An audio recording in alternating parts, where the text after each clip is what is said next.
Chicago Fire head coach Frank Klopas following the club's 2-1 defeat to Seattle Sounders FC. Frank, if you could start off with your thoughts on the match. Well, I'll just take some questions right off the bat. Questions? What? Well, emotions obviously were bubbling over at the end. What did you feel triggered that? Yeah, I mean, for sure. I mean, it was, you know, the players put a lot into the game. You know, we're playing at home, and for sure some emotions in the end, but you always have to control that. You know, I just feel that at times the referees have to make the right calls at times and don't let it get out of hand. So anyway, but yeah, just felt that anyway the guys put a lot into the game and they pushed, and obviously you could see that because they wore their emotions and the passion that they have to play on their sleeves, and you know, but you got to be always under control. You think there'll be any suspensions handed down because of the brawl? I really didn't see anything going on. I know there were some arguments. I have to see the tape. I didn't see if anything else happened. I know there were probably words exchanged, things that happen normally in many matches that you see, but I really didn't see anything else where players did anything wrong. I mean, I have to look at the tape to see, but more than anything, that was it. You know, just words exchanged. Seth? Do you think the physical nature of the game threw your guys off a little bit with their touch? Physical nature? No. I mean, if you see the game, I thought we came out to the game and we played very well. You know, our ball movement was very good. We unfair the first half that we were down because I thought that we had the better chances in the game. We played well. I think the second goal really took a lot out of us. You know, we scored the one goal, which, you know, I didn't think the goalie could have saved it. In the end, if you know, Dominic wasn't there, but I think that you know, the second goal, I think really, you know, was the one that was a difficult one because I think.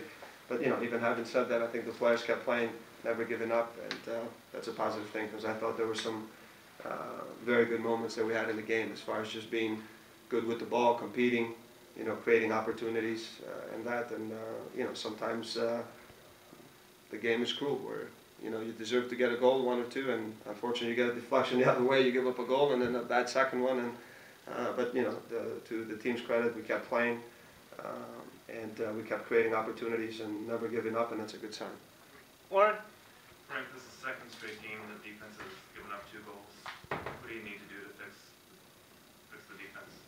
I mean, obviously the first one was just deflection. You know, there's nothing really you can do. The guy takes a shot. We have 2 guys that, you know, on the right position. The guy cuts inside and shoots, and it deflects off the, you know, between the players' legs. The second one we have to look to see is, you know, obviously, you know, look at the tape and see if Sean in better position. Can he pick up that ball?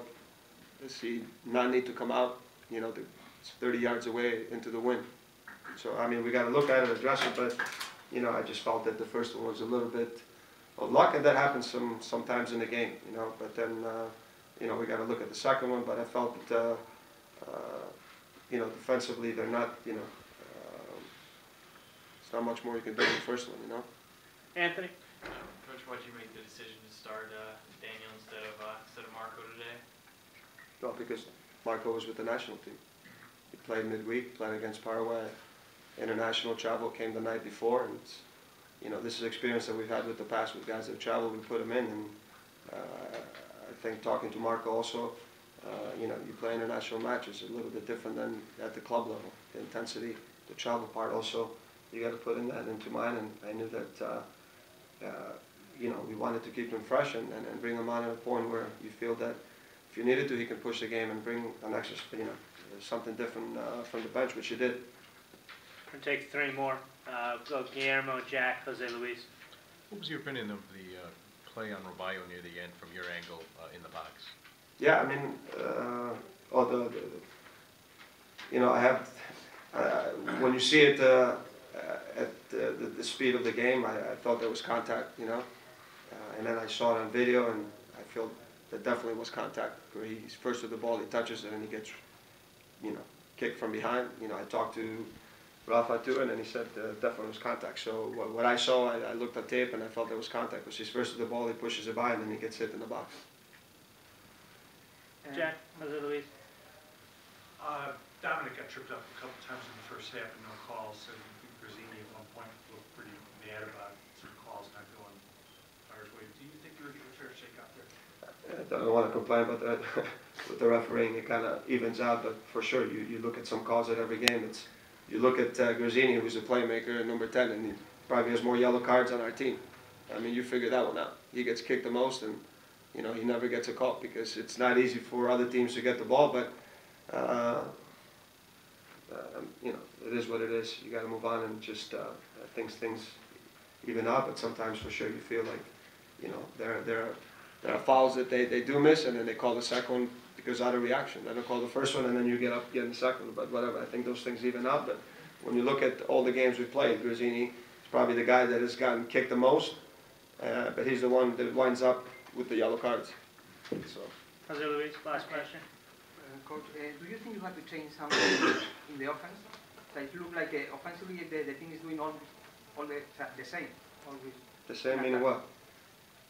Far ball to the Oduro. I don't think. I think we're a team that we've changed it up. I think that when the opportunity and teams step up on us, we have the players to play in depth. But then also, you saw today. I think the ball movement was very good. We were able to play to feet, combine, turn. I thought we created a lot of opportunities. Not one came in a situation where we just looked to play the ball behind. I think with the players we have, I think that there is a threat when teams leave space, and then when they drop off, I think there's more space for the midfielders to play. But I thought that our ball movement was good. The ability to connect with when the Duro's higher up, Patrick comes in, and he's a guy that you can play to his feet and turn and run in players that combine. So I think you got to be able to mix it up, and I think we have the players to do that. So I don't think we're a team that we just, our philosophy is to keep the ball on the ground. We prefer to keep the ball moving with short passes instead of long passes, but then you also have to take what the opposing team gives you. When they drop off, now you got to play more to feed and combine, especially with a team like this, that they're very compact and they tight. It's very difficult to play through the middle. We worked all week about being quick with the ball, switching the point of attack, having runners from deep spots, run forward without the ball to create 2v1 situations. And I thought we changed it up when they did step up, and we talked about dropping off, so we can force them to come out a little bit. So there's an opportunity to do play behind them to our strengths with the players we have. So I think we're a team that we mix it up. We have the players on the field that are good with the ball, and when there's movement, they can find them. And I think that's the strength of the team. We're not one-dimensional. Thanks, Frank.